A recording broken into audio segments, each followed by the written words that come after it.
Live from iRacing's virtual Kansas Speedway, we say good evening, sim racing fans, and welcome to race number 24 of the 2024. It is the Full Throttle Real Sim Racing Cup Series. And as always, happy that you're with us on a Monday night on RaceSpotTV. We're alongside Derek Watson. My name is Evan Pasoko, and Derek, it was just a week ago at Bristol in which we sent 4 drivers home and cut the playoff field from 16 to 12. Yeah, if we take a look at that playoff point graphic, you'll see the new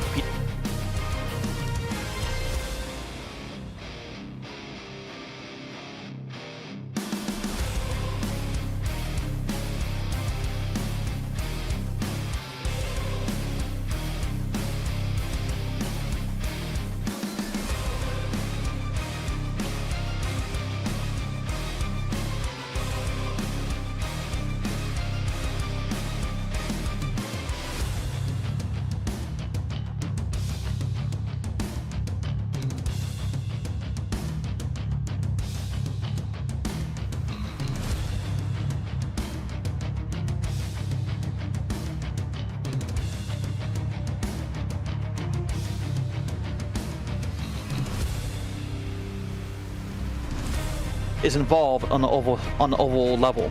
Yeah, Coop in by 1, George by 2, Papanow and Gas by 3. It was a razor's edge to be in or to be out in the round of 16, and we expect this round of 12 to be just as competitive. Of course, Phillip Irons and Harris top those standings. They get a 5 bonus point head start over everybody else. That's because those 3 drivers took home a race win in the round of 16. But we've said this all year long, unlike the NASCAR Cup Series, where you get to carry those playoff points that you accumulate, Derek, through the regular season and through every single round of the playoffs. That's not the case here, because we knew Agnew Phillip had a big boost to start the round of 16, courtesy of 10 race wins in the regular season. He was 50 points ahead. He gets a little bump, but it only comes for playoff points and bonus points from the previous round. He does not get to carry that huge allotment. So I think those drivers are going to be just as concerned, to your point, about maximizing performance and scoring a lot of points here at Kansas, with how many question marks surround these next 2 rounds. Yeah, isn't it crazy? Agnew Phillip almost feels like a mere mortal, doesn't he? Just kind of feels like one of the guys now. There's no big gap. There's no buffer. He's just, he's now in that spot. You thought around the 12 he could have had a bad race and probably be okay, but now Agnew Phillip is in that land of one bad race, and he will have just as many problems as anybody else. Well, qualifying is about to wrap up here, Evan. You see on track the 53 machine going around here. And then there's Austin Coop just trying to, I think, to get some extra laps. Now, Austin Coop was already qualified, so just want to get some extra practice in. Yeah, some of these drivers will go a little bit longer. Coop putting in a 3rd lap just for old time's sake. And as the clock strikes 0, qualified will come to a close here at the Kansas Speedway. So let's head trackside.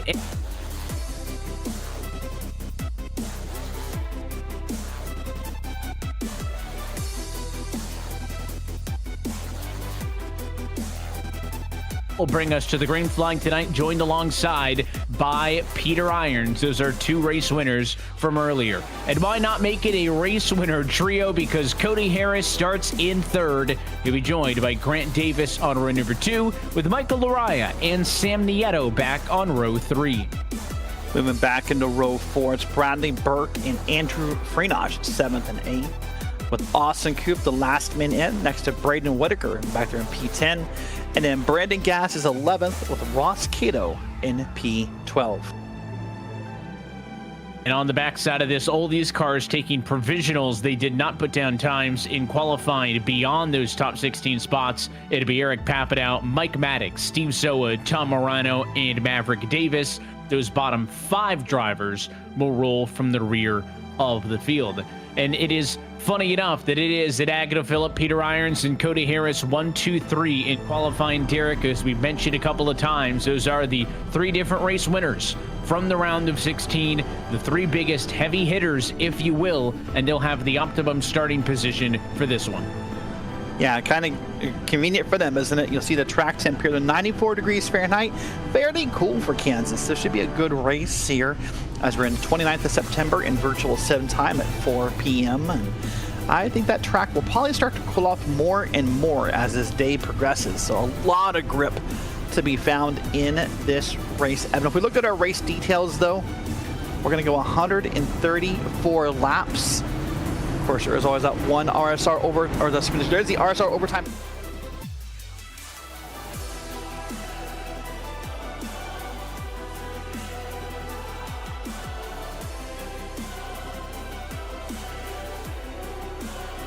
Who got in by the skin of your teeth for the round of 16 by a single-digit point. We've been stressing it all year that those midway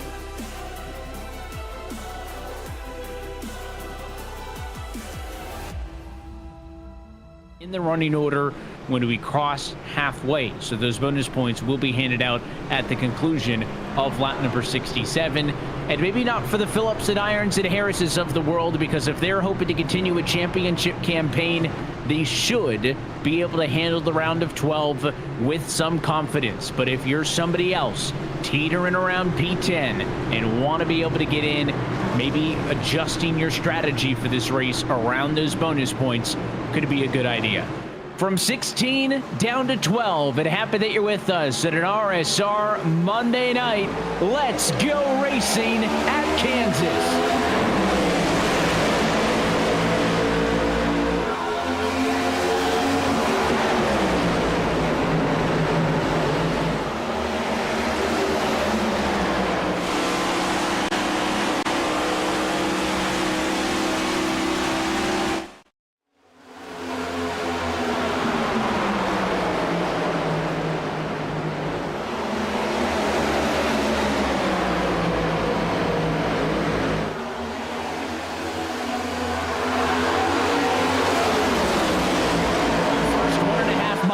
In the books, and on the outside line, Peter Irons takes the race lead away from Agnell Phillip. And so what, Evan, count them on back one. I saw 2, 3, even 4 different lanes being used in the first lap here. Compared to last week at Bristol, where it was like sort of a single lane of racing. We're going to use this whole darn track to race it out today. There'll be passes, there'll be moves, there'll be lane changes. It's going to be exciting all day long here to watch Peter Irons and these guys using this banking. This will not be a race-long choice. As their tires go away, that banking will become more and more slick. But for now, Evan, that provides them a little bit of an extra time and speed advantage to go down to that flat banking. And we refer often to these 1.5 mile intermediate ovals as the cookie cutter racetracks, and maybe from high above, Kansas Speedway will look like just any other, but you're right, that banking makes this place unique and allows the top side to be a factor. Austin Coop in the 53, trying to make it 3 wide back at about 5th spot. That's the blue 53 Toyota on the outside. He's been trying to go topside basically from the jump, and he's not the only one. Look at the 18 machine up there as well. 48, I should say, Braden Whitaker. He's also rocking the top side. They're going to carry all kinds of speed down the backstretch. And then again, while everybody else takes the shortest way around, he and Austin Coop continue to work the high line, and it looks beautiful in the center of the corner. Yeah, it looks really fun up there, doesn't it? Really nice and smooth. Cars behaving well, so nice to see. And those guys are also going to use less tire, Evan, as this race goes on, because they're putting less input into that wheel every time they go through the corner. So if this becomes a longer race, a green flag race, then maybe we'll see those drivers have a better shot at the tires. Here's Cody Harris on the bottom here, trying to make that pass on Whitaker. Cody running far down here already, Evan. That's pretty odd to see Harris all the way down to P8 this quickly. He started 3rd, down to 8th. Sam Nieto also losing a few spots. He started P6, and it falls down to the number 9 spot. So a handful of big names dropping back as we go on board right there with Cody Harris. He is trying to kind of keep these cars behind him at bay, but has been struggling early. Again, lower car count, 21 cars or so. So we always preface, some drivers might be more aggressive from the jump. Others may want to conserve those tires if they're anticipating a long green flag run. But he didn't look too visually distressed, but we'll keep an eye to see where the 28 machine's going. And I think it's important to note the 21 car field, Evan, because the way a point system works is the further down the field you are at the end of a race, the less points you're going to make. 21 cars is more cars than we've seen in, 2, 3, 4 weeks now. So if you have a bad night here and you finish down the field 19th, 20th or so, it's going to hurt more than it has in previous races. And up front, new race leader, Austin Coop. We've been talking about him working the outside line, and the 53 car has driven his way from 9th to the race lead. So Coop leads irons as 2 playoff cars lead this field. Remember, you're looking for those red numbers, the red windshield banners, the red spoilers. Those red accents on those cars will indicate who is in and who is out. And now with Peter Irons having slipped back to P2, curious if anybody else going to follow suit. Still pretty condensed, I'd say. Your top 10 cars within a second and change of Coop, who is checking out at the front of the field. It is clear he wants to push the pace early. Now, I made a point to say typically the top lane burns less tires, Evan, and typically the top lane can save their equipment. However, if you're Austin Coop and you started 9th, you're up to 1st, you probably made some pretty aggressive moves. Maybe you dug deep in those corners. Maybe you just are a little harder than the average driver right now. So I'm thinking he may be someone who, if this race goes on, we might see him come back to earth, so to speak. He might be someone who has a harder time. Because I would think if you went from 9th to 1st in a fixed setup race, you definitely were a little bit more aggressive than some of your competitors. Plenty of jockeying going on down the back straightaway. That's the 48 car Whitaker to the inside on the 19 of Burke in a battle for P5. Whitaker was working the top side early. Now he's on the bottom, and they're both trying to chase down the 94 of Agnew Phillip, your pole sitter, after leading no laps in this race, sliding all the way down to the number 4 spot. Could it be more if the likes of Burke and Whitaker can get a crack at him? The 44 of Agnew.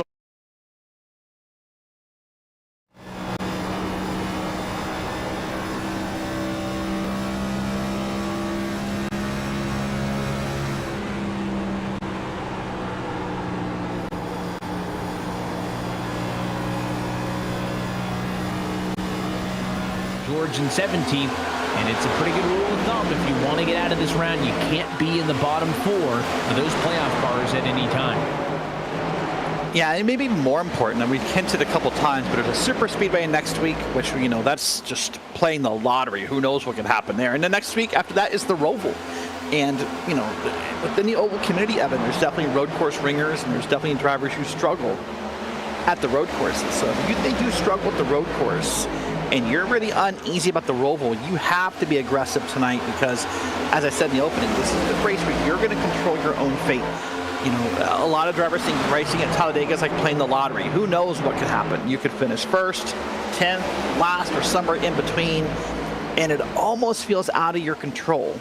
But tonight at Kansas, the 1.5 miles, this is your shot. Here's the 19 machine of Burke as he continues picking his way through the field. Now ahead of Davis, that 24 car of Davis and the 48 of Whitaker a little bit behind him. Those continue to be the only non-playoff cars running inside of the top 10. They're trying to play spoiler tonight. If we were to get a non-playoff race winner tonight, it would guarantee one additional spot into the next round based on points. However, it was all playoff cars who locked out the race wins in the round of 16. I would not be shocked if they lock all of them out through the end of the season with the big asterisk on the Talladega race coming up in 1 week's time. But the 19 machine's been having a good night so far. On the back of Irons in a battle for 2nd and 3rd spot. Coop maintaining a 7/10 of a second advantage as he has now led the last 8 laps. Yeah, doing a pretty great job here leading those last 8 laps as Coop has got ahead of Peter Irons here. You see in the front of your screen as leading this group around Bradley Burke, Grant Davis, and others. Then on the bottom, you're going to see just a different shot here. And sorry, up top is where you're seeing the race in the back here. That's Thomas George, Steven Soa, and others. That's towards the back of this field here. So they see there's one of the beauties of this race, Evan. There's always a battle somewhere. Even if you're not maybe up front, even if you're not in the lead in that, it's like going to be a 10-car parade lap. There's this group of cars sitting in the back, and I wonder, Evan, if this is a product of wait and see, if this is a product of a bad restart or a bad start, not a restart, pardon me, or what may have caused that gap there, which is about, what, 3 to 4 seconds off the leader. Maybe 5. It is, and we'll see how that trends as this run continues on. This lead pack here, pretty strong. It goes all the way back to the unmistakable green and white colors, the 82 Minazzi Major, who sits in P10 as they run now. Not seeing as much variance in the lines as well as we saw in the opening laps of the race. It is still far from everybody ringing it around the inside of the racetrack, but Whitaker and some others who were going way up top, maybe not quite as high. Whitaker more kind of mid to high level through the corner in the 48 car. These cars right here, Irons, Burke, they're pretty much dead center, at least when they go to through turns 3 and 4. Coop up front, he's got the pick of the litter in terms of where he wants to go. He's going to that outside lane, much like he did early in the run, and he's one of the only cars that has stayed pretty committed to that. Peter Irons is starting to reel him back in. Remember, we think Coop pushed aggressive early to get the track position and the race lead, and he may now be suffering the consequences of that as that battle for the race lead continues on the bottom of your screen, and they're getting closer to the bumper of the 53 with each passing lap. Yeah, and I think it's important for Austin Coop to ride a different line. Here's a word we're not going to use a lot until next week, but it does apply here in these cars, is the draft. There's a small bit of draft you get off these cars at Kansas, and so if you're Austin Coop, the last thing you want to do is let Peter Irons catch you by sort of providing that little bit of draft through the back straight or through the corners. So he'll ride a different line almost purely for that reason. He may like the top or he may hate the top, but knowing he can sort of break the draft will be important to him. But it's not really mattering, Evan. Look at that. That gap was closed immensely in the past few laps here. So right now, Peter Irons and Bradley Burke have Austin Coop in their sights. And then 94 of Agnew Phillip would love to be a part of this conversation if he can get up there and get in the fight for the race lead. Remember, he started on pole but didn't even lead a lap after Irons passed him topside. A battle here between the 28 machine of Cody Harris and the 44 Lariah for P7. Lariah told us last week in post-race interviews he felt like Kansas was his best opportunity to win a race in this round of 12. Hasn't been able to show the speed yet that would indicate a race-winning car in that SimSpeed Shop Chevrolet, but a long way to go still. And to be fair to that quote, Derek, I think most drivers, unless you're a road course ringer, would say that Kansas is probably my best bet, given the uncertainty in Talladega and the nuanced technical skills required to master a place like the Roval. Yeah, very nuanced. But I think there are some drivers who believe they sort of have the vision of seeing the draft at Talladega, and they think that's their shot. But you're right, most drivers would indeed pick Kansas as their place. Here's a pass for the lead. That's going to be Peter Irons on the bottom, and he's going to, nope, I thought he was going to slide job Austin Coop, but did not get him clear. In fact, Austin Coop's going to lead it down here to the corner to contact. Touch and smoke. Coop brushes up the racetrack and through to the race lead. Goes the one of Irons after Coop nearly spun out in turn number 3. Irons apologizing, said he didn't realize that that's where they were lined up, I think is the gist of the communication between those two on the radio. And now Coop not only losing the track position, Derek, but we were already hypothesizing this guy's probably got tires that are worn out or heated up and, struggling compared to his competitors. And that big slide at 160 miles an hour probably didn't help the tire game either, as now Agnew Phillip clears him and Coop falls to P4. Well, and now on top of the tire game, Evan, what you have right now possibly for Austin Coop is a game of managing the emotions of what just happened. Because for Austin Coop, you have to think, how could he do that? How does he not know I'm there? What is he doing? What is this guy thinking? Those are conversations that happen inside a race car driver's mind. Watch this again here.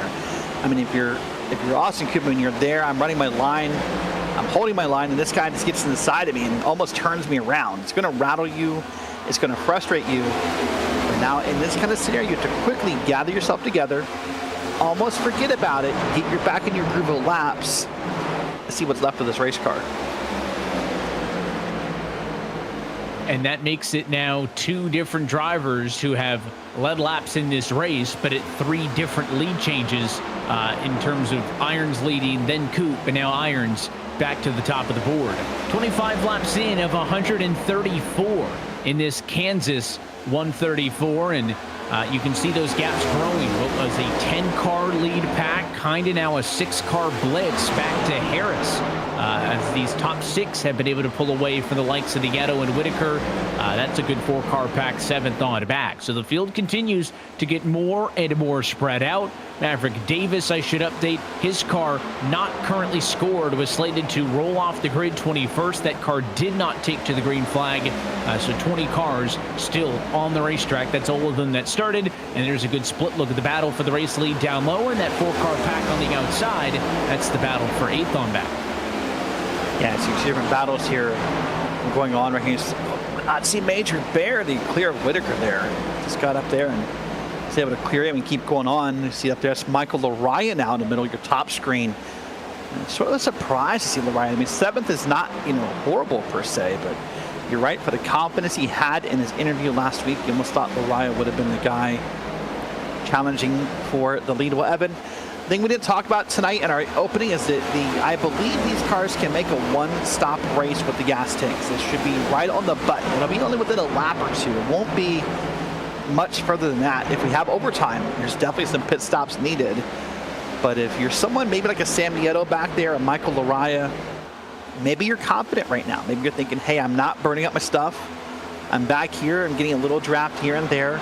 I'm confident what I'm doing. Because if you're an Austin Coop, maybe even a Bradley Burke or a Peter Irons, maybe you're hoping, if you're Lariah, that they're burning up their stuff and that you find an advantage on the pit stop.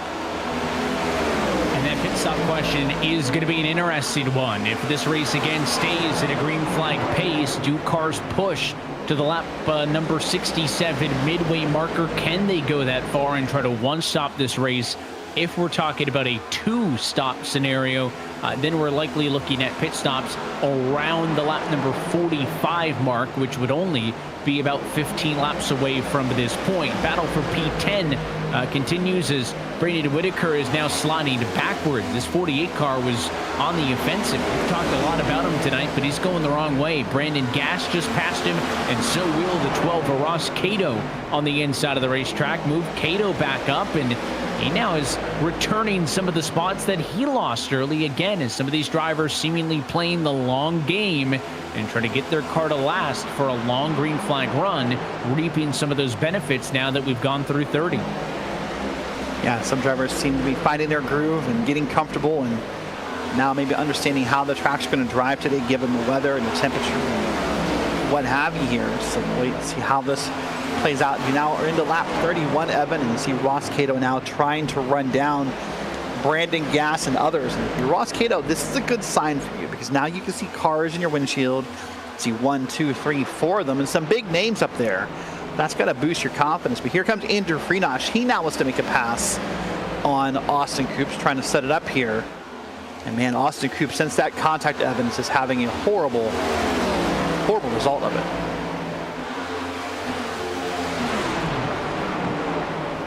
Just watching these intervals as Austin Coop in the 53 machine continues to work a slightly higher line to try to hold off Agnell Phillip, and who's going to be the next driver, if anybody, to reel in irons. There is no direct comparison in terms of what happened in the round of 16 to a track like Kansas, right? We went to Atlanta. Yes, it's a mile and a half, but it's essentially a mini Daytona in Talladega. Watkins Glen Lake course, Bristol short course. The first time, if we want to go back to the last intermediate racetrack of a 1.5 mile range, you got to go all the way to Charlotte in May. That race was won by Cody Harris. Harris has not seemingly had the speed to repeat that yet here tonight as he rides in the number 6 spot. That's 3 in the negative from where he started. It is not over for him, but has not seemingly had the pace quite yet. So first time in a while we've seen cars on a racetrack like this one. And really, it's almost hard to say like this one, right? Because yes, they're both mile and a half, but in a way, that's kind of where the comparisons end between Charlotte and Kansas. I mean, one has a dog leg, one doesn't. One has more banking than the other. You know, one's probably a little bit more flat out than the other. Not flat out as in all the way, but just how much you get in the gas. And so, you know, that term cookie cutter, that's why I take sort of objection to that term cookie cutter racetracks, because they're not. Now, there are some that are similar. You know, maybe Kansas, Vegas, Chicagoland would fall in that category, but all mile and a halves are not the same. Here's something that's not the same. It says Braden Whitaker now back to 13th, trying to pass Thomas George. Let's see if he can claim that spot here, but they're racing hard in the corner. Thomas George is pinching. And Thomas George has not been a topic of conversation much yet tonight, but one of the latest drivers to be able to get around Braden Whitaker, who has slid all the way down now to 13th spot, and maybe more to come, is Andrew Freenosh in the black 88 car through on the bottom. It was a shock to the system to see the multi-time champion Freenosh get knocked out in the round of 16. It was a 1-point margin, and Freenosh passes Whitaker in that battle back in 13th. Looking at this group of cars from Brandon Gas and Company on back. That's the 20 going up to the outside. This is all for P8, 9, and 10 on the racetrack. Toss Cato in there as well for the number 11 spot as he's mixing it up. Major going to the bottom to shut the door. Cato says, fine, I'll go topside, and they'll go side by side. That's for P10. I'm stunned, Evan, by the way. Lap 37. Hold on, wait a minute to that comment. I thought we'd see a little contact there to the back end of Sam Nieto by Brandon Gas, but he backed out of it. I was going to say, I'm stunned, though. Here we are at lap 37, almost 38. These drivers are still using that bottom apron of the track. I thought for sure the tires would have slicked up by now and that drivers would sort of give up on that. They're almost down to the grass. I mean, they're really committed to it, so they're still sticking with it. Here's Austin Coop back to P3. He's got Agno Phillip, Grant Davis, and Cody Harris, 4, 5, and 6 behind him. And we're going to wait and see who blinks first to make a move here. But Cody Harris is having a hard time holding on to the back of that field. And it's not time to sound the alarm bells yet, but looking at lap times and trends, Peter Irons, race leader, no longer the fastest car on the racetrack. That is the number 19 Bradley Burke. So those two have pulled away from this group of 4 with Coop, Phillip, Davis, and Harris. But lap time-wise, Bradley Burke has been chipping away at Irons by about 1/10 of a second per lap. If that continues, that'll be a battle for the race lead in about 2 to 3 laps or so. Irons running a defensive line on the bottom of the racetrack, and as they unwind the steering wheel off of 4, you can see Burke enter the picture. Lap time this time for Peter Irons, 32.716. He has been remarkably consistent in his lap times, but it was a 32.675 for Bradley Burke, so still a little bit better. Yeah, he'll slowly reel him in here. But let's move back here to Agno Phillip, pardon me, chasing down our third place car, Austin Coop. Austin Coop, sort of a surprise tonight. Listen, even if this is where Austin Coop sort of peaks and he has a hard time from here or he doesn't get back to the lead, take pride in the fact that you led some laps. Take pride in a car that barely made the round of 12. And you went up there and you led the field. You got your moment in the sun. You got your flowers, so to speak. And you've shown everybody that, you know, you need to be respected. You need to have a name attached to you. So great job for that. Look at this camera shot here to the side of Cody Harris, and see he's just having a hard time, Evan, keeping in that draft to the car in front of him, Grant Davis. He needs just a bit more speed in that car, and I don't know where he's going to find it. Yeah, just searching for it right now. And again, it hasn't been a slow car to this point. Harris has looked pretty neutral. Yes, he's down 3 from where he started, but he lost those spots pretty quickly. And unlike some cars who have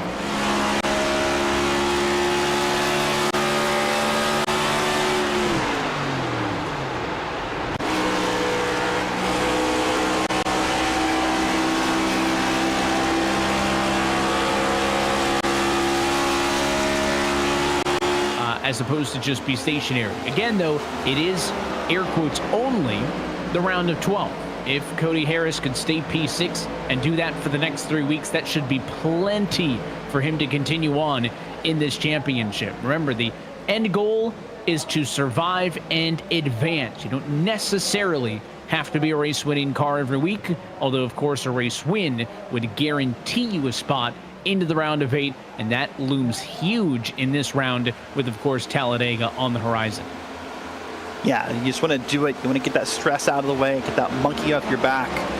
You know that you can just kind of race for points. You can race for whatever you want, maybe bonus points or what have you for the rest of the way, because you don't need a win. And so that can be comforting. Wow, look at that speed by Cody Harris. He just sort of found a booster right there. Got like a rocket on the back of that car, and he quickly got around Grant Davis. Davis in that number 24 car again, still the highest running non-playoff driver in the field. In fact, he's the only non-playoff car inside of the top 11 as they run right now. We are now 45 laps into this race. This is about the number where if drivers were thinking about two-stopping, we would see pit stops start to begin. But fastest times of the night were mid-31s. These drivers running high 32-second lap times now, so but a second and a quarter of fall off. That's not a huge amount. So here comes Coop. We'll see, though. Yeah, Austin Coop's going to come down right on the money at lap number 45, and he is in. That's the 53 of Austin Coop. He gives up the number 3 spot on the racetrack. Mike Maddox also pitted. Maddox was 20th in the running order. Do any of the other race leaders respond to this decision? I'm not thoroughly surprised by this. I told you I thought that by making his way from 9th to 1st, Austin Coop probably burned up a good amount of tires, maybe a good amount of gas in that process. And in a race where it's going to be close for that one stopper, yeah, I don't know that he was confident he could make it anymore. So he's opted for the 2-stop strategy. But here's Peter Irons and Bradley Burke. And Evan, Bradley Burke is a driver that you had some confidence in for this track. And when you and I talked pre-race, you told me to watch out for Bradley Burke. You thought he would be someone who would lead some laps tonight. Yeah, outside of the big 3 or the big 4 in the championship, who would lead a lap tonight? And I thought Bradley Burke had what it took. These racetracks tend to be pretty good for the driver of the number 19 machine. And right now, he's 1 spot shy of leading a lap as he tries to chase down Peter Irons. Irons, who was seemingly on the defensive as Bradley Burke was chipping away and chipping away. Those things have leveled out a little bit, and they are a mile and a half ahead. Look at the next couple cars. 3rd, 4th, 5th are still center of the corner, and they're already maybe halfway down the backstretch. So they're opening up an advantage over everybody else. Austin Coop's pit stop, 14.7 seconds. Mike Maddox down pit road for a second time. Some sort of an issue for the 30 machine. That's going to put him several laps down. And for all intents and purposes, that means that Austin Coop is the only car, really, who is fighting for the race win to come down and pit. I am not going to call early that a 1-stop call is the wrong call. I think it's too early to lock that answer in, Derek. But if I'm the only guy who goes for a 1-stop strategy, I'd be second-guessing my things. I always say that law of averages would suggest that more people are going to pick the better strategy, right? If everybody puts their brains together and more cars pick this over that, then this is probably better than that. So Austin Coop right now standing alone in those who is seemingly going for a 2-stop race. Yeah, I mean, it does seem that way, doesn't it? It's hard to think that anyone now would come down, and maybe with the next 5 laps they'd have to do it if they're also going to play that 2-stop card. But hey, you know, the thing you hear in business about ways to be successful is, you know, better than, less than, or different than your opponents. Well, Austin Coop has at least opted for the different than his opponents with this 2-stop strategy. So the question will be, how fast does he work his way through the field? How much difference is there in those tires of what he's doing? So it'll take him a couple laps probably get up to speed, Evan. But I mean, right now he turned a 31.985 last time. That is almost a second faster than our leader. He's going to be impressive. He's also currently a lap down. So as we continue to watch really any battle amongst these race leaders, at some point you'll see Austin Coop come by. Again, the negative is Austin Coop basically has to make up all of the time that he gives up by pitting That's the 40.9 seconds he spends on the pit lane itself, but it's really far more than that because that includes the time slowing down to get to pit road and, of course, the time to get up to speed. So it's almost a lap and 3/4, nearly 2 full laps worth of time on the stopwatch that is given up to make a green flag pit stop. And again, if you're going to make a complete extra stop compared to everybody else, it is tough to make all of that time back up. And is also hugely contingent on this staying green. Look at that purple number 20 of Gas slithering to the inside of the 24 of Davis. Lariah watches on. Does he go 3 wide? Thought for a moment he might. He'll stay in line on the bottom, and the fight for P5 rages on. Yeah, and that point you brought up about Austin Cooper, now he has to hold his breath and just sort of pray or plead or beg, whatever he does or believes in, that this race stays green. Because if it goes yellow, now the good news is he is the lucky dog. He will get his lap back. He will restart on the lead lap. The bad news is he sort of loses whatever advantage he has with this alternate strategy. Everyone's going to pit.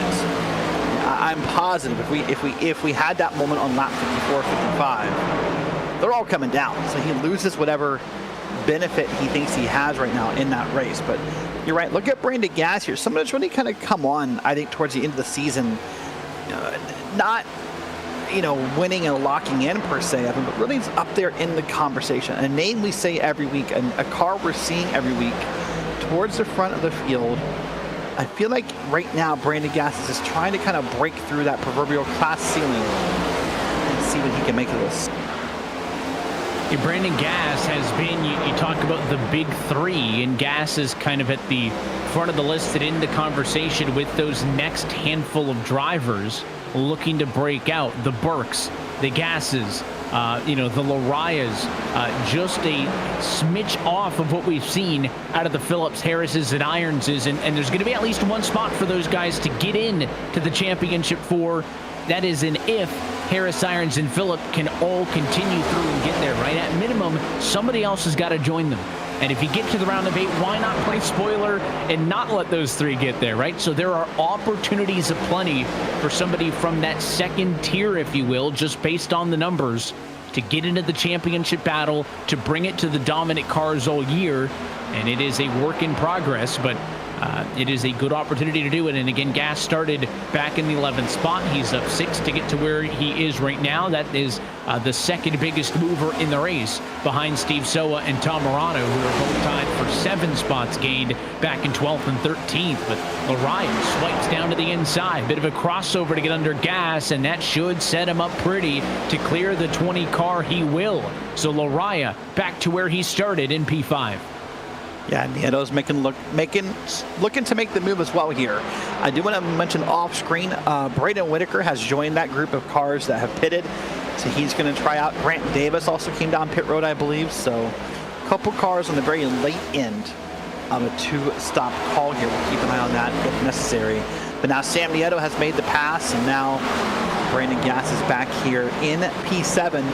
Just sort of riding and waiting to see what happens. Top of your screen, that's Michael Lariah up there leading a car. There's two different angles of the same battle, Evan, is what you're seeing. It took me a second to recognize that, but there's 2 very different angles of this racetrack. 2 very different perspectives, down on a racing surface and high above, which again mentioned that this racetrack will look real similar to a lot of other intermediate racetracks when you look at it from high above, and it does fight against the cookie cutter moniker when you dive into the specifics on how, well, all these racetracks are a little bit different. And again, here specifically, it is that progressive banking, 17 degrees on the bottom of the racetrack and 20 degrees up on the wall. That extra banking allows the cars up top, for despite being on the longer way around the racetrack, to carry more speed and balance that out. Big fan of progressively banked racetracks. Kansas, one of them. There is a 10-degree bank on the front stretch as well. Even the back stretch, 5 degrees. Pretty banked, all things considered. 7 laps away from halfway home in this race.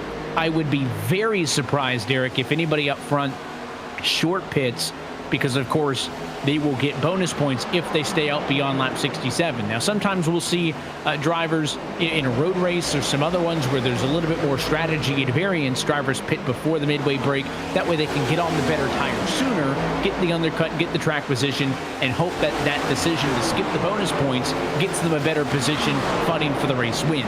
I would be shocked if the likes of Burks and Irons and all those guys pitted before they cash in these points.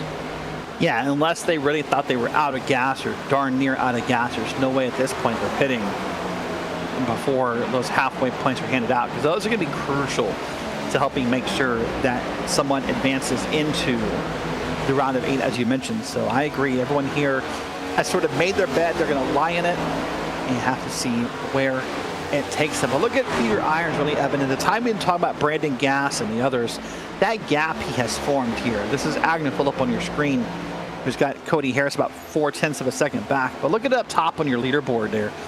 1.8, 1.7 seconds. Peter Irons has really just kind of locked in here and gotten comfortable at Kansas. He's been locked in, leading 46 laps after I thought he was going to get chased down for sure. He's been able to stay ahead of Burke, who's kind of all alone in the number 2 spot, and in this ongoing battle for 3rd and 4th position with Agnew Phillip and Cody Harris. Andrew Freenosh has emerged as the highest rated non-playoff car as Phillip gets the fence that time off of turn number 2, got in the wall, and it was a good quick reaction for Harris to get under him. So many times you'll see that happen, a car get in the fence and the car behind them just plows into the back of them. That was almost bad for both drivers. Yeah, very bad sending their teammates, right? That would have been a horrible night for that team had that gone bad, but both able to recover in their own ways and make that work. I'm sure they're kind of talking about it right now, maybe kind of have a smile and say, hey, we avoided that. Like, that's a good job by us. So they're having a small moment for the lock back in. But now what that's done, that small, brief moment of flirtation with disaster, is allowing Michael Laraya, Nieto, Brandon Gass, Ross Cato, and others to sort of close this gap here. And that front car up front, that's a lap down car. That's one of the ones who pitted. So he is not passing Laraya for position. But that's a great visual example of what new tires look like.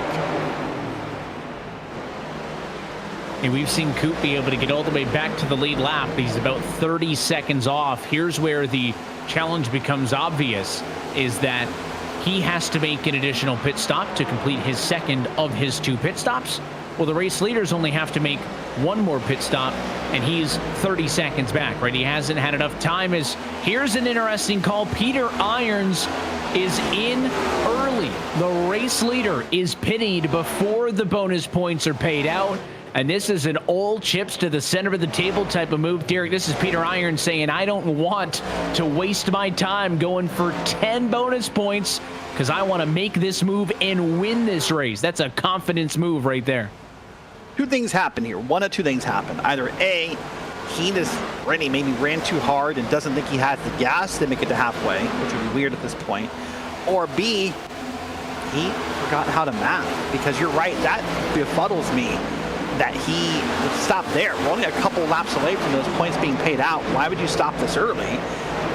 There's no advantage, I don't think. I mean, unless you just want to be on pit road by yourself and not worry about, pit entrance for somebody else. But wow, that's I don't know. It'll look good if he wins this race, and now it'll be interesting because Bradley Burke is going to pit from the race lead, but he does not get bonus points cashed until he crosses the line. So he will also pit too early to get the bonus points. He would have gotten 10 if he had crossed the start-finish line as the leader. By the time he gets to the start-finish line, Burke will cross the stripe all the way down in P9. He just threw away 9 bonus points with that decision. I don't think they're throwing them away, Evan. I think literally this is a gas problem because here comes everybody. We saw Agnew Phillip make the call. I think I saw Brandon Gass made the call. Everyone's coming here. Look at him. Phillip, getting woed up there. Very difficult. I think that everybody has pushed this gas tank as long as they could. Now, the problem for Irons, the problem for Burke, if they can't make it the first half of the way, they probably can't make it the second half of the way. Especially if you pitted before halfway, because your second bout's going to be a little bit further. Yeah, it's a little bit further, and it did, I don't know. That's going to be very difficult to see how it plays out. But so now on the left side of your screen, you see all the white, or excuse me, all the yellow pit words. Pit for SOA, Major, Cato, Gas, and Agnell filled up. Here's pretty simple pit road entrance here, all things considered, Evan. You see Cody Harris locked him up at the last second, trying to get every ounce of speed he could into that pit road entrance. Yeah, and it is a slow pit road speed here at Kansas of 45 miles an hour. So Harris is down. Lariah pits. George pits. Major and Soa exiting the pit lane. At the bottom of your screen there, only a handful of cars yet to come down pit road. We are waiting as Eric Papineau hits pit road on only Sam Nieto, your race leader, and Andrew Freenosh. They are in. Nieto will score a bonus point for leading a lap. So did Harris. So did Burke. Those could be critical 1-point pickups, but every single car now down and on the pit lane, and the race lead should cycle to the 53 car of Austin Coop, who decided to pit on the two-stop strategy. But remember, there is no scenario in which Austin Coop is able to make it to the end of this race on fuel. So yes, he goes to the race lead, but this is, again, tentative because he will be due back down pit road in about 20 laps or so. Yeah, I was trying to do the math in my head. He pitted around 45. Those guys went a max of about 66. So he carried the one. You do that. You get the abacus out.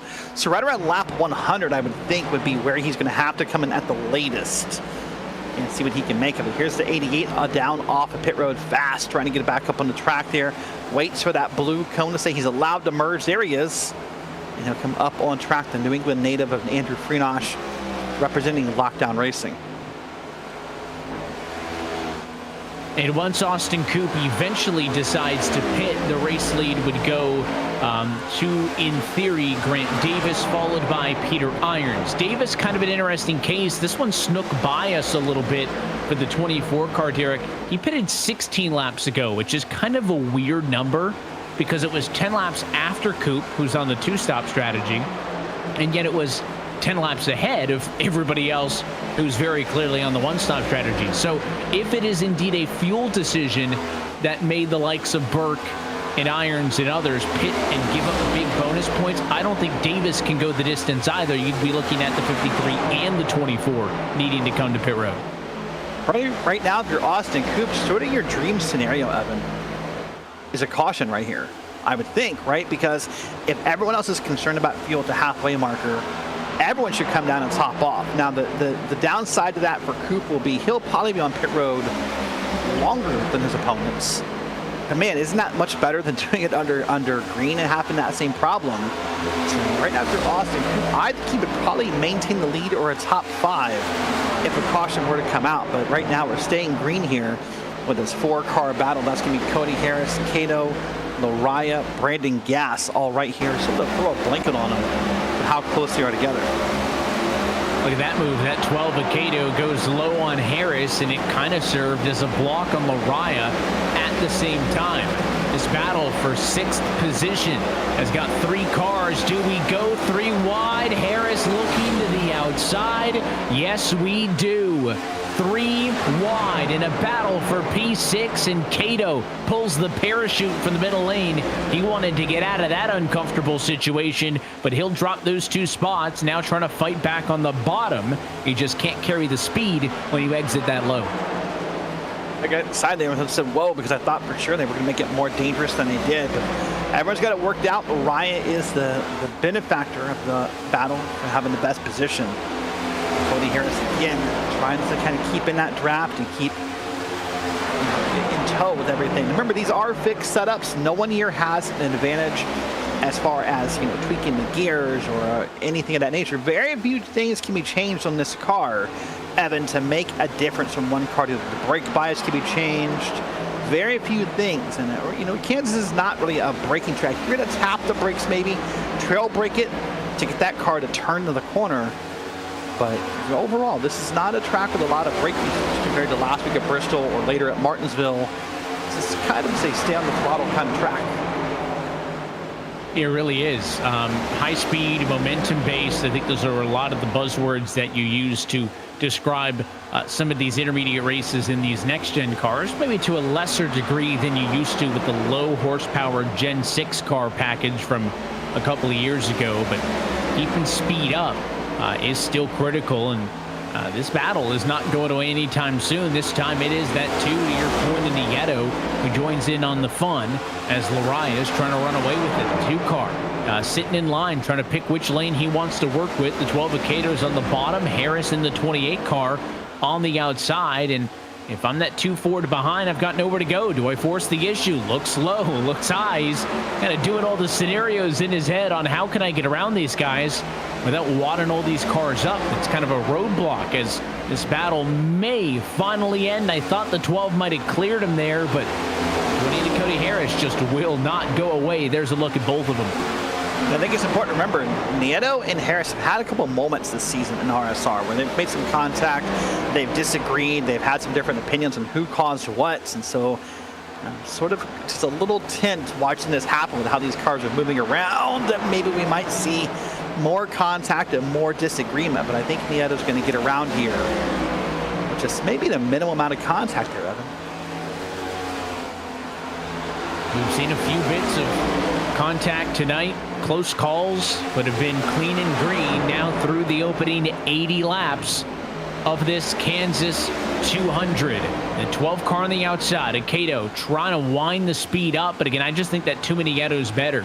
He's got tires that are a lap better than Lariah's, but 2 laps better than Cato's, and it sounds like it's splitting hairs, but when you're at this level of competitive sim racing, 2 lap better tires makes a difference, and that 2 car finally able to clear on the inside.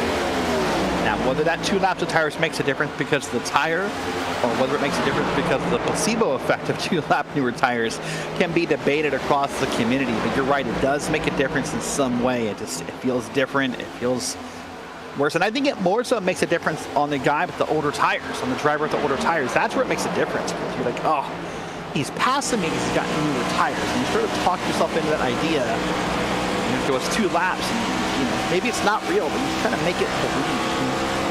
Get it in your head that's what's going to happen. Here's Michael Lariah now. He's the next one, and Sam Nieto's crosshairs, and now Nieto again low, making all these passes low. And hey, after last week at Bristol, it is welcoming and fun and nice to see some passes on the bottom.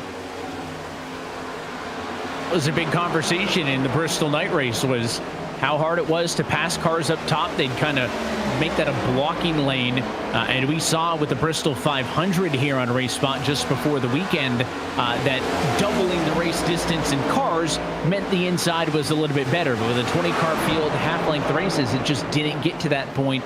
Here at Kansas, the better tires are allowing the faster cars to pass and not be stuck in the dirty air and behind the cars ahead of them. So the 2 car gets all the way up to P5. Again, this could be as high as a 3rd place spot before things are really all said and done. Recently down to pit road as well, just a few laps ago. More cars who just needed to kind of tie things up in their pit stops and everything. So everybody's now, with the exception of Austin Coop, I believe, able to make it the distance. Brandon Whitaker may be a question mark. We talked about him with the interesting pit stop number. Maybe Westbrook and Barano needing an additional one as well. But it is a waiting game now for Austin Coop, who has an 8-second advantage over Peter Irons as the race leader. Coop likely due to pit road at about 5 laps or so. He would then have to hope that he can come down, pit, lose almost an entire lap to Peter Irons in company, and try to drive all the way back around. And this was not a desperation decision either for Coop, right, Derek? Sometimes we'll see cars running in 12th, 13th, 14th. They'll decide to go off cycle, call an audible because why not, right? And oftentimes that'll happen, maybe not in a point situation in the playoffs where you're looking to get a good finish and a consistent finish, but because you're not in a competitive spot to win the race, you just go for it. That's not the story with Austin Coop. Austin Coop was a top 3 car when he made that decision to go off cycle, so kind of double bold when you consider the context. In a way, though, you could argue he is sort of in a desperation spot, right? You're talking about a driver who just made the playoffs by a single point, or made this round of the playoffs by a single point. He probably felt that need to do something, to make a point, to make a name, to to just be different. And that may have been what drove this decision more than anything else, was, hey, let's swing for the fences. You know, what I have to lose, I'm in last place. May have been part of that call. So we'll wait and see how that turns out. You're right, though, in about the next 3 laps, it would be the even number, the 45-45 number that we predicted earlier. I think he could go as many as 13 more, would be about where he'd start to run out of gas. Now, the problem is the longer he goes, the more time he loses on track as these newer tires catch up with him, and the less time he has to make up on newer tires.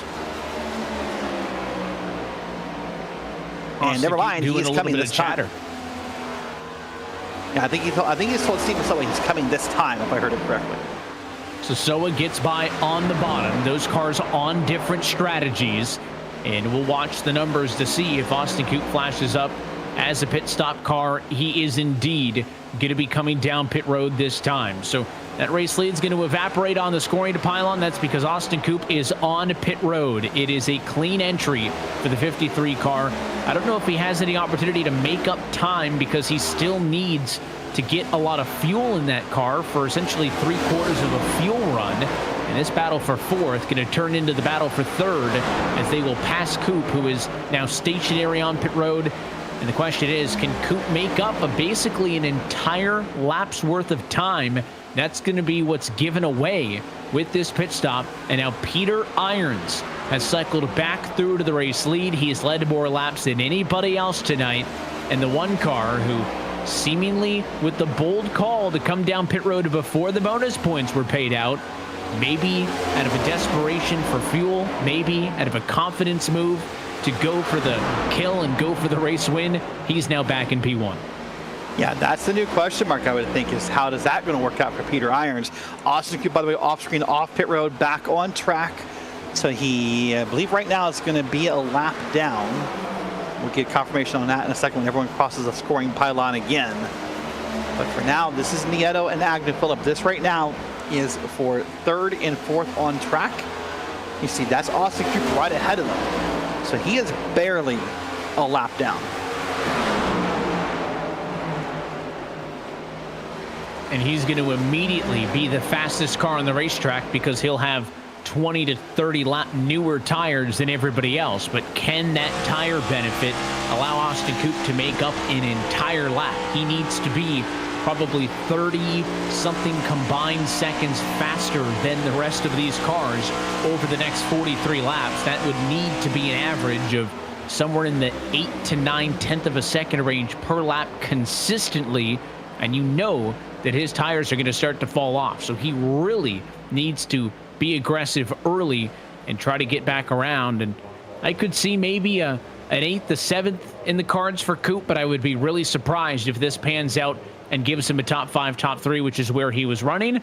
But there's a reason we run the races and don't just put it all into a simulation, and that's because the driver is at control. There's a ton of variables in the mix, and we'll keep an eye on Austin Coop as he tries to march through the field.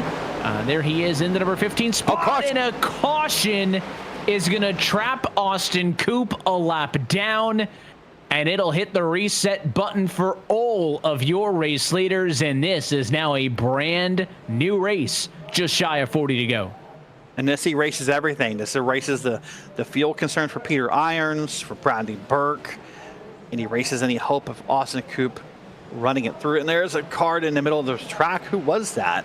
Brandon Gass is involved in the accident, and he is hot with Brandon Westbrook, who's going to be the cause of the caution. And Gass is frustrated. Let's take a look. Gass is just minding his business. He's running 9th, and he gets tagged there. Westbrook was well off pace, and Westbrook is saying that he had a technical issue with his sim. That's why the 98 car just drove straight into the wall. He's saying that his screen blacked out. He couldn't see anything. Well, I'll say this. Brandon Gass is not buying what Westbrook is selling. Now, you can have an opinion here. Listen, we've all had a screen blacked out before. I'm not going to say it doesn't happen. It caused a little bit of panic and chaos. My goodness. Nieto was sort of bump drafting Bradley Burke on the pit road there. That said, typically your best thing to do as a driver, Evan, if you're having a screen blackout, is to stick to the top of the wall. Now, I mean, no reason you would think Brandon Gass, I don't know. I mean, unless Brandon Gass thinks he did something to cause some hurt feelings, I don't know what Westbrook's intention would be, but yeah, there's some questions there. I'll be honest with you. Typically, if you had a screen blackout, you'd want to stay to the top of the wall until it came back. You wouldn't want to cut across the track. And a big move onto pit road as Agnell Phillip goes for 2 tires only, while everybody else, Peter Irons included, goes for 4. What a call for Agnell Phillip. How will this play out for a top 5 car as is? Again, not in a desperation situation.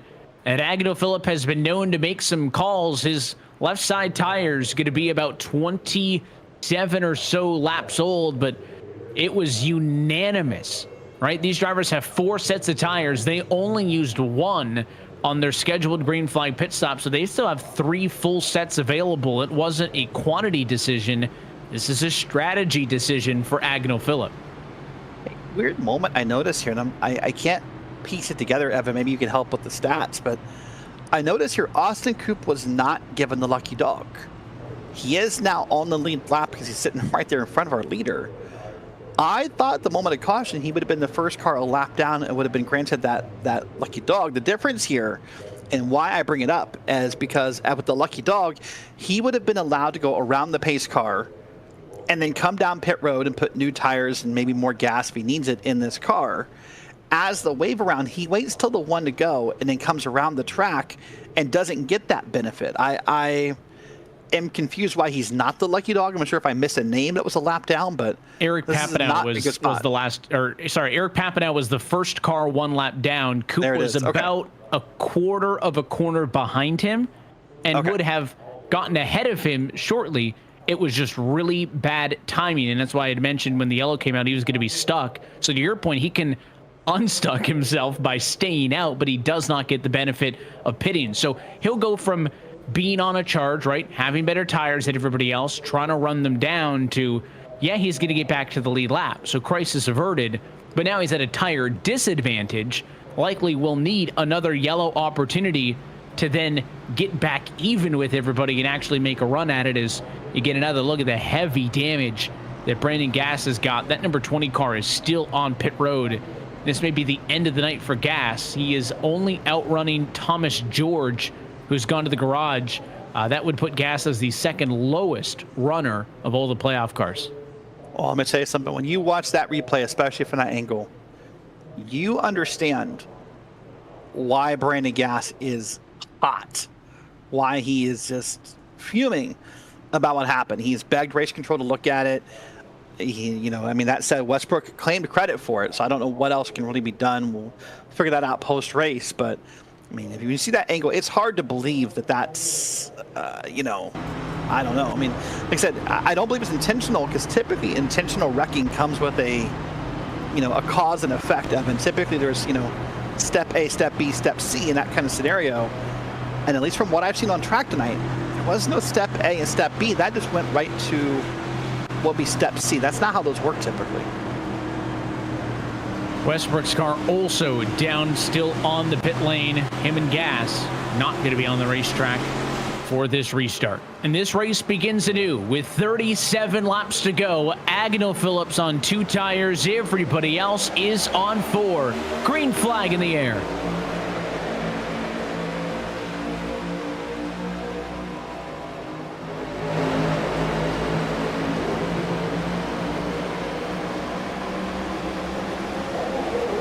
So now a new set of questions begins in this race, Evan. Now the question begins, what does 2 tires do for you? How is it going to affect the handling of this car? There are some tracks where 2 tires will make you looser than anything you can think of, and some tracks where it doesn't. The reason why 2 tires may work here for Agnell Phillip as we cross the line is because it's not that long ago since he put other tires on. This is not a huge numerical gap in the number of laps between those tires. And he got the jump that he needed. He's going to need to rely, I think, on some of these battles happening behind Derek to help him out a little bit. He wants Irons, Burke, and Lariah to fight. Yeah, he does. And right now, Irons is ahead. It's Lariah and others on back in this battle here. You see Lariah, you see Burke, sorry, Cody Harris, Sam Nieto back there battling. But you're right, if you're Agnew Phillip, you're rooting for this right now. But the moment they get more and more clear, more and more single file, this may not be the best thing for Agnew Phillip. And a penalty has been assessed to Peter Irons for changing lanes before the start-finish line. Derek, this is a rare penalty. You don't see it all the time. Irons is still somewhat new to this series, and Irons just blew the entry to pit road also. Wow. So Peter Irons, who was leading this race before the caution, gets a drive-through penalty for changing lanes before the restart. I'm curious if he ends up getting anything extra. He was awfully close to an unsafe pit road entry, and Irons going to go with a one-way ticket to the back of the field there. Oh, he's not driving through, Evan. He's stopping. And so either he does not understand the penalty or was assessed a second one, because he is now stopped in his pit stall. And I believe he's putting tires on. We'll wait and see about that. Yeah, he is. So we'll see how that plays out on pit road. But here, look at this battle. Look at this. This is the pit entry he blew. And yeah, I mean, that's going to be a penalty there as well. I think he may have gone to the box because he had an additional penalty to serve for an unsafe pit entry. That's my guess. Yeah. Yeah, you're right. I agree with that after seeing the penalty. That's going to be a stop and go. And Pye just unfortunately did not tell his crew not to swap those tires out. And he's out of the car. Some time. Peter Irons is out of the car, and his night is done all of a sudden, as opposed to just driving through. Again, it may have compounded from changing lanes before the start-finish line, and then it may be an additional penalty. I don't know off the top of my head how long that hold would be, but he parked the car in the pit lane and got out of it. Yeah, about 40 seconds, I do believe, and he's still asking for clarification from race control. So he'll get it live during the race, or he'll get it post-race about what happened and why he's being assessed the penalty. But that's kind of crazy to me, Evan. In a scenario where almost everyone here is a playoff driver, it's hard to justify getting out of the car. It's hard to justify just giving up, because who knows what happens the rest of the way. And listen, look what happened to Freenash. Look what happened to Coop and to Gas and others, where a point or 2 points mattered in advancing or not advancing. Man, if you're Peter Irons, you have to just like get back out there, tough it out, and see what you can salvage, and see what you can make of this. I don't like that call. I respect it. I know there's frustration setting in. I get it, but you have to kind of buckle down sometimes and just bite the bullet, so to speak. Oh, speaking of biting the bullet, man, Michael Lariah almost bit the back end of Cody Harris's car. So while Irons sits stationary on pit road, even if he had served the 42nd, he may have gone to 2 laps down. Again, in the end, it may not have mattered. DeAndre King's a lap down. That would have prevented him from getting a lucky dog, but Irons is still yet to return to the racing surface, and the battle up front continues on. Agnew Phillip, I'll give him credit, looking better on the 2 tires than I thought he would. And again, I think all this funning behind is helping. The more that Harris, Lariah, Burke fight with each other, the better Agnew Phillip can conserve his older left side tires and try to make this work. Michael Lariah on the move. What's the point I made earlier? He told us last week in post-race interviews with a big slide job for P2 that this is the race he felt like he could win. P2 is the highest he's been all night, but it's not a lock. Harris right back to the inside. Has there been a camera shot tonight, Evan, that's involved close contact that has not involved Cody Harris? Or he's not almost been a victim of someone just bumping, sliding, rubbing anything against that car? It's hard to believe how many times he's been right there on the verge. On the bottom of your screen is that battle for 2, 3, 4. That's Lariah, that's Harris, that's Bradley Burke. Up on the top, that's the side end of Ross Cato's car. See, that's going to be a battle right there for P7s where Cato's running. So nice look right down the front to the middle of the field on the side-by-side view.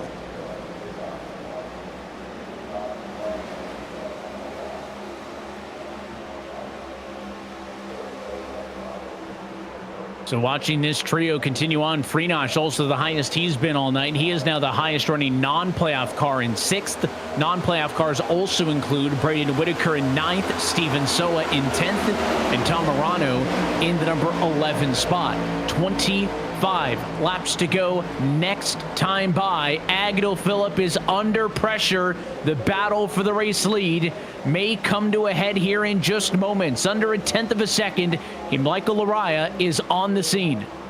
And if you're Cody Harris, you're Bradley Burke, you're Sam Nieto, you're begging for this. You want Nieto to get there. You want him to get side by side. You want these guys to battle, and it's going to slow them both down and make that battle for you a little closer. And also, just to add some more context, as Peter Irons looked at the replay and has acknowledged that what he did wrong. And again, as a newer driver, he may just have not been aware of that rule. I believe looking through some of the iRacing rules is that if he did get an additional penalty, Derek, basically if he was assessed a drive-through penalty, the only way to clear that penalty is to drive through the pit lane. If he did indeed get an additional penalty for the pit road entry, which is kind of what we're hypothesizing, that forced him to come to his pit box to serve a penalty, that would not clear the drive-through penalty. No. So he may have been looking at stopping in the box, serving a time penalty, going back out, and then being forced to come down and clear the drive-through penalty, which would then stack up to several laps down. So that may be some added context to Peter Irons parking that car. Yeah, I get it. You're right. It is two separate stops. There's been an argument across the community that if I have a stop and go and a drive-through, you know, I think I've served my drive-through by stopping and holding for what probably was about 40 seconds, I'm guessing, without seeing the exact penalty. But yeah, you're right. Two separate penalties. I just think in a playoff scenario, you know, you have to just fight for everything. You never know if a big wreck happens. You never know if this thing ends with calamity. If you can make up 3, 4, 5 spots, and, you know, maybe save yourself for the round of 8. Man, here's Sam Nieto fighting Andrew Freenosh really hard as they're now going to pull up in front of Ross Cato. And then Manatzi Major almost got in the back of Ross Cato. For this not being a short track, Evan, there's been about 94.5 close calls. The fact that we've gotten out of this one with just the one yellow to this point has not been indicative of how many hairy moments we have had. Look at this battle with Andrew Freenosh, P5 on back. The 12, Cato, just about put a slide job on the 2 in Nieto. Nieto stays to the outside. 12's got the spot at the stripe. So he'll take over that number 6 spot, and he's going to try to clear as they continue through the corner. All of this is about 2 seconds off of the race leader. Nieto doing a good job using those extra 4 degrees of banking up to the outside to his advantage, and it'll force Cato to tuck in line reset. Now Cato wants to try the outside line after seeing how good it worked for the 2. Interesting line here, though. Entering high in 3 and then kind of cutting down center off of the corner. Yeah, much different than what you see from most drivers here. And make it happen, man. Nieto really gets so far up that track after coming from that banking that it just gets so close every time. It just makes me nervous, but he appears, at least for him now, to have mastered that move and make it happen here. About 20 laps to go. Everything is, remember, there should be no gas questions. There should be no questions about anything. The only question I have, Evan, is those 2 tires from Agnel Phillip, but with a half-second lead on the field, that seems to be okay. Big wide apron as well in the tri-oval here at Kansas, and that 12 of Cato using a lot of it at the stripe there to get a nose in front and now clear the 2 of Sam Nieto. So Cato holds P6, Nieto 7th, Major watching on. He still sits in P8. I feel like a lot of this is still far from over. And I was expecting Laraya to put a challenge on Agnel Phillip for the race lead. He got to the bumper. That has sizzled out. Laraya trickling to 6/10 of a second back. A battle for P2. More likely right now than a battle for the race lead. So Agnel's got a buffer, which I was not anticipating. Yeah, I mean, everyone put it on lap 95. So we're more than 20 laps into this run for those 2 tires. So if they were going to fall off, I would think it would have happened by now. But there's Laraya on your screen, still trying to make something happen, still trying to run down Agnel Phillip. Has him in his view. has a little bit of draft from Cody Harris, but just doesn't seem to be able to make it happen. In fact, that gap is getting bigger, Evan. It was half a second. Now it's 3/4 of a second between Phillip and Lariah. It continues to get more and more as this group of four is just still putting on a show. They will not roll over. They will not accept a spot gained or lost. Freenosh has been able to gap them a little bit just because the 12 and the 2 have been exchanging blows for the better part of the last 10 laps or so. So Freenosh nearly a half a second and change ahead of this group. And maybe for the first time in a while, nobody side by side at the moment. Now, Minotzi Major going to go to the outside. That Tuiniato has been slightly on his heels in this run. And Minotzi Major, who has quietly had a very good night as a playoff car, started 14th. He's up to P8. That puts him 7th in the live running order for your playoff cars. He's looking for another spot right here, and I think he's got time to do it with still 15 laps to go. And in a way, this is sort of interesting to watch these battles happen, because with your top three being Phillip, Lariah, Harris, that's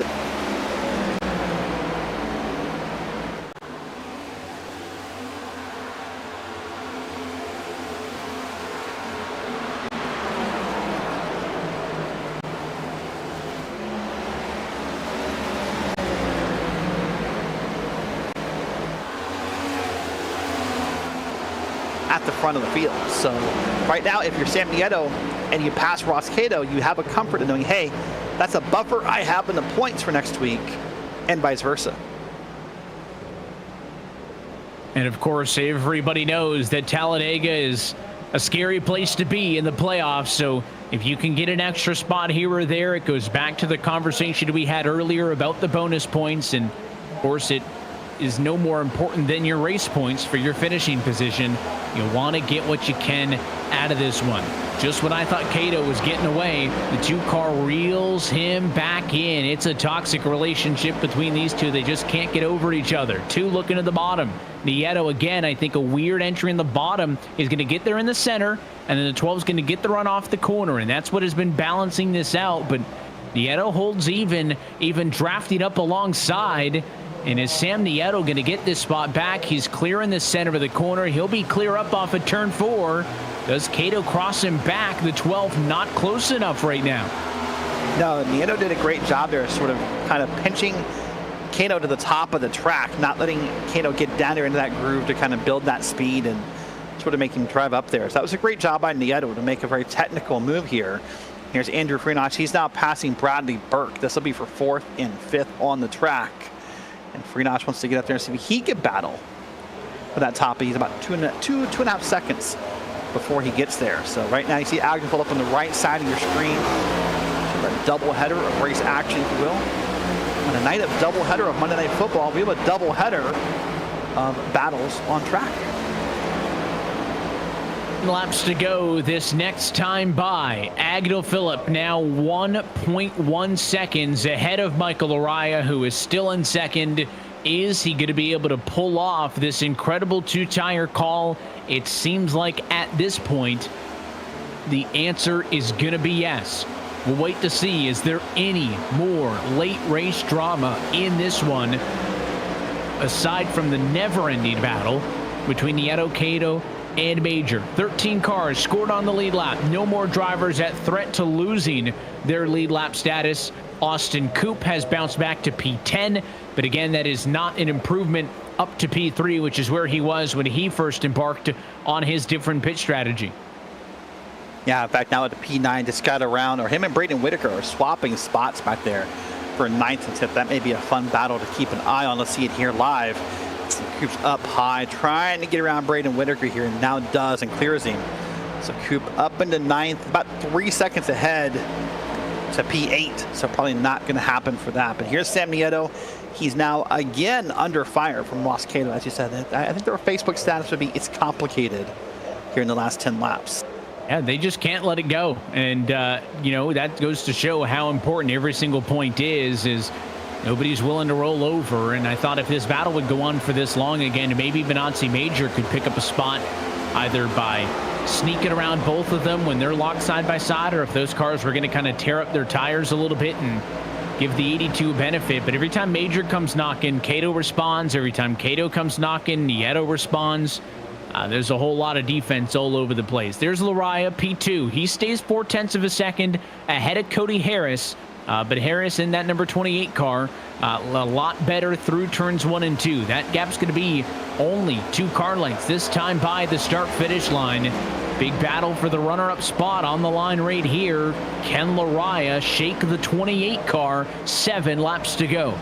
Yeah, did Cody Harris save anything? Does he have any other moves left in the tank we've not seen yet that maybe can help him get around Lariah? Because right now, this is a battle sort of for their own points. Look at that big run off the back straight. Going to get side by side here. Massive run. I believe Lariah may have tapped the wall a little bit.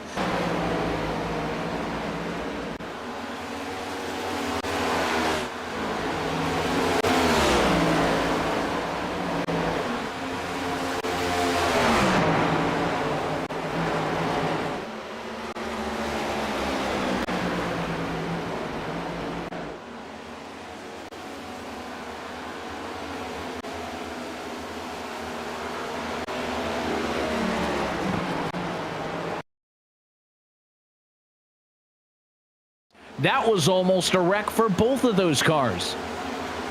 Cody Harris, I think that smile was not because it happened. It's because he survived, right?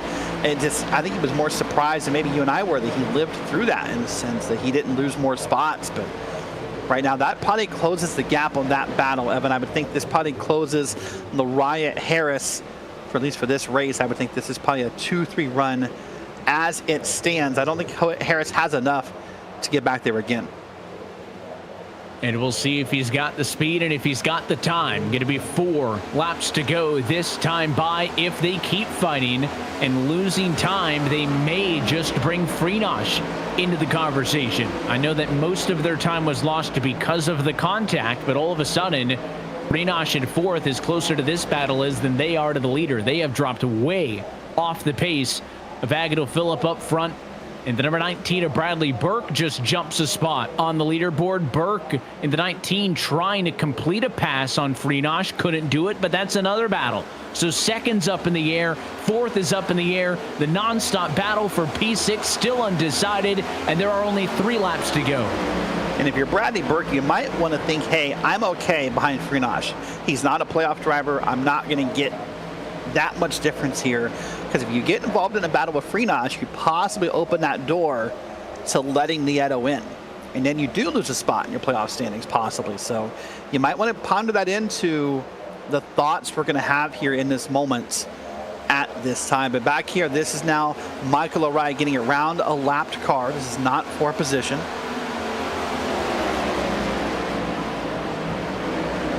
And Harris just seems to have nothing left in that tank. Maybe it's going to take a mistake from the 44 to open the door up. Andrew Freenosh in the 88 still trying to hold off Burke. Burke has been better on this run. Again, Freenosh an on-playoff car. Burke, a playoff driver, would love to get an extra point. Freenosh has been pretty consistent, though. He wants the top side. Burke on the bottom.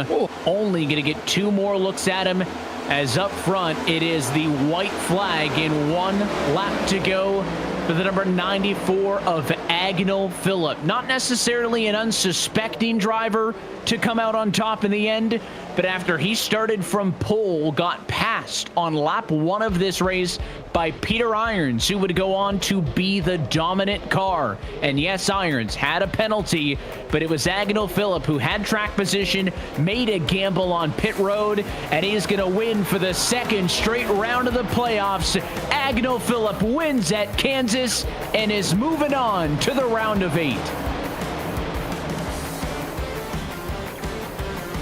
2nd straight round opening win for Agnell Phillip. He started the round of 16 with a win, and he starts the round of 12 with a win. He leaves no doubt every single time, and he's going to be feeling probably better than anybody else will when we tackle the Dega High Banks in a week.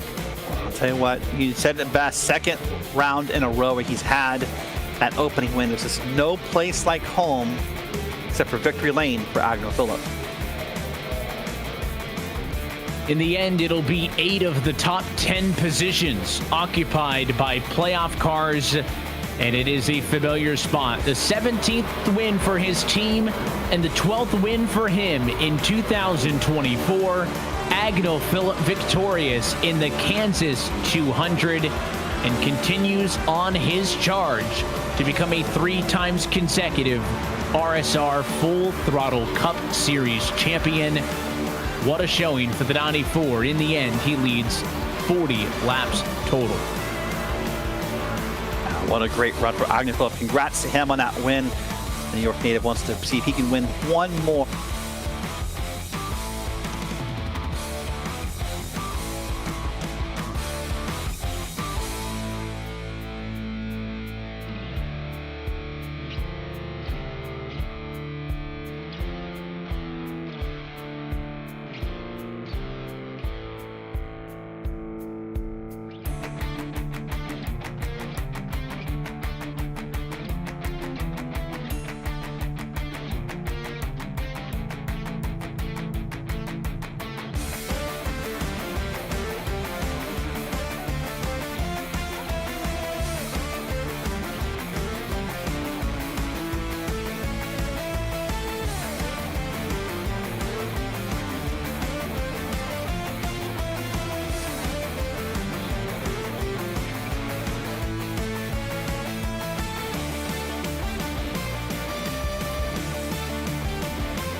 he would have been a stiff competition. Michael got up there too, but I think he had used up a lot of his tire trying to get there, so I just had to hold him off a couple times, and it was fine. So Yeah, all in all, couldn't have asked for that ending sequence to play out, any better from our perspective. Well, you'll probably be one of the only guys in the field who has a relatively calm heart rate when it comes to Dega next week, because the risk has gone way down. You're locked into the round of 8. We appreciate you being here as always, Agnell. Congratulations. Appreciate it, Evan. Thank you.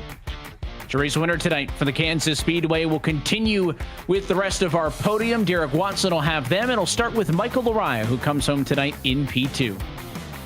Well, Evan, when we spoke to him last week, Michael told us he thought Kansas was that track where he had a shot, and he proved it. Got all the way to P2. Michael, that's where you finish. But Agnell just seemed to pull away from you. Yeah, awesome points night tonight for sure, but man, I really wanted the win, and it's so frustrating when you can get close to somebody's bumper like that for the win, especially somebody like Agnell.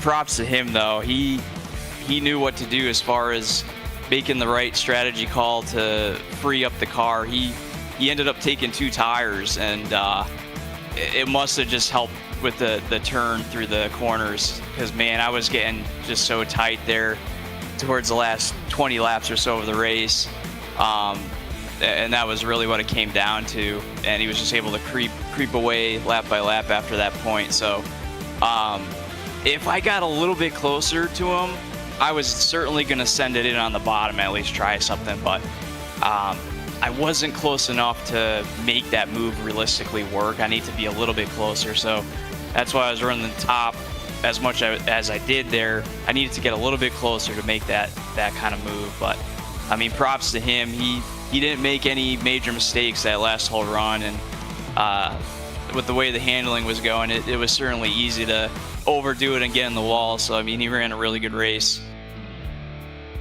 So assuming that the caution doesn't happen, we saw some drivers pit right before the halfway point. We think we saw Peter Irons come down.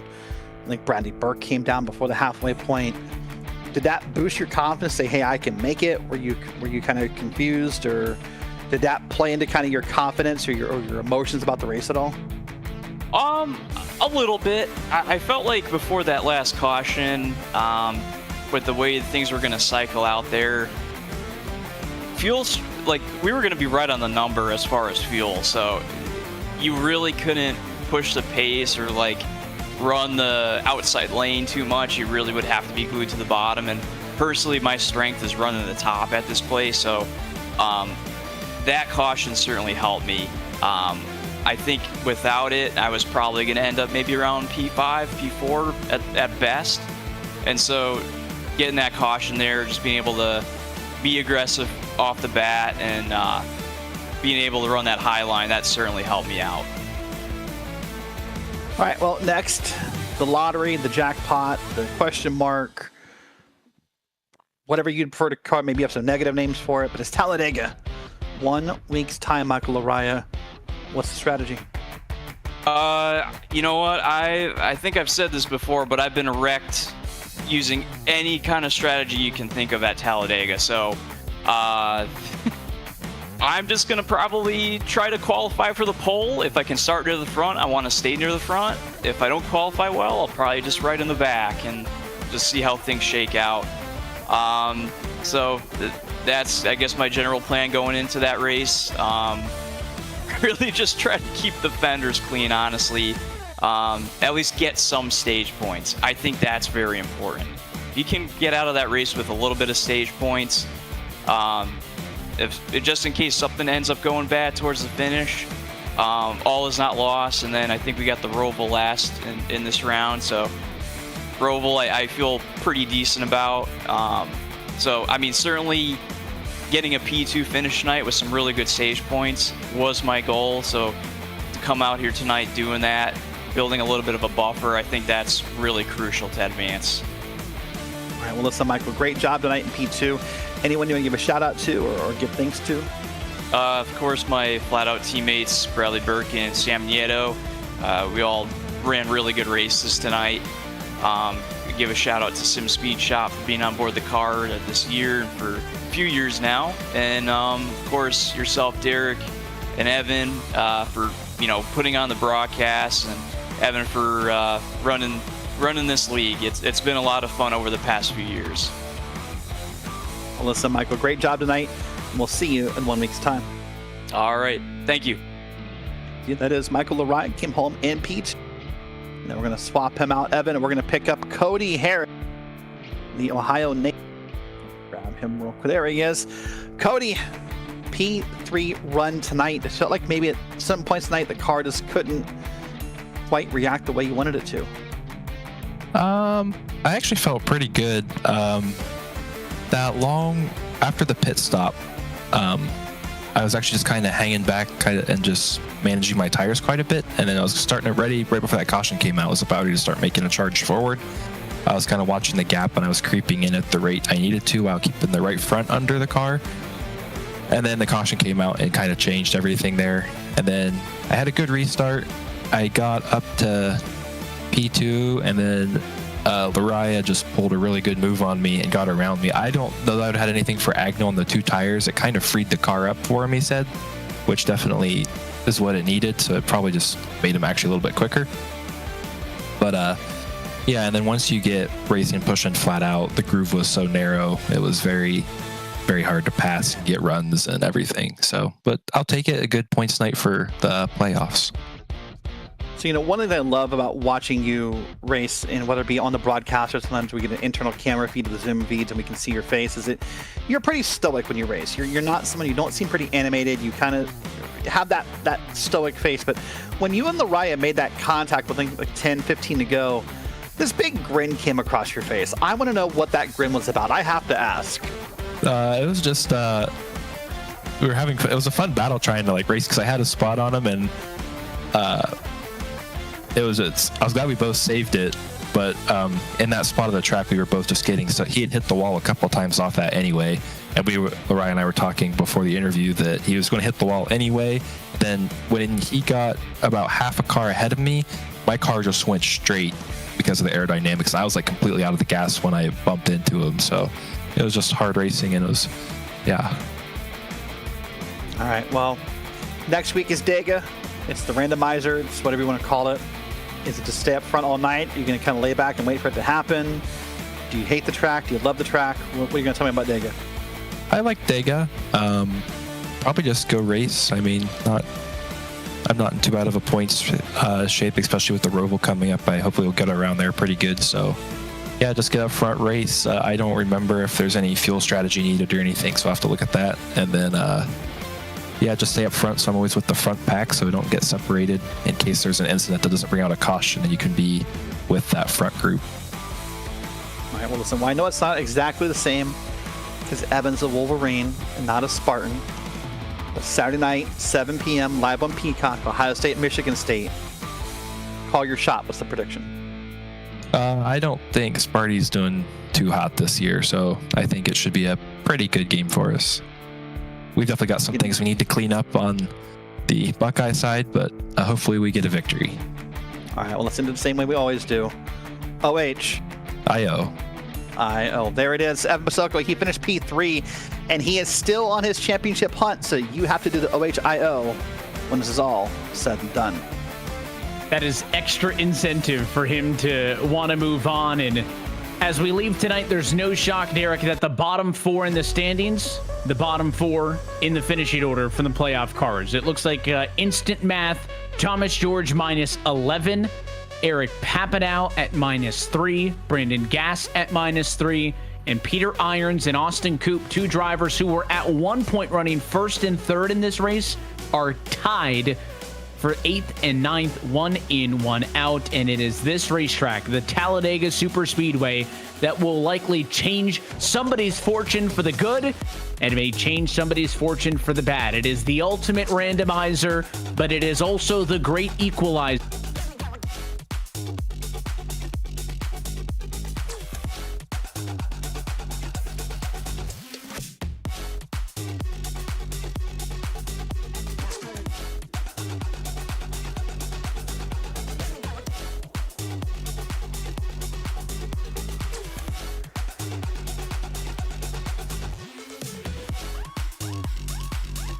Racing and RaceSpotTV For Derek Watson and myself, Evan Pasoko, I want to say thanks for tuning in. We'll see you next time in 1 week's time. That'll be Monday, September the 30th for iRacing's virtual Talladega Super Speedway. That race and every race of the 2024 Full Throttle RealSimRacing Cup Series playoffs can be found exclusively here on RaceSpotTV. Until then, good night from Kansas and congratulations to Agnel Phillip.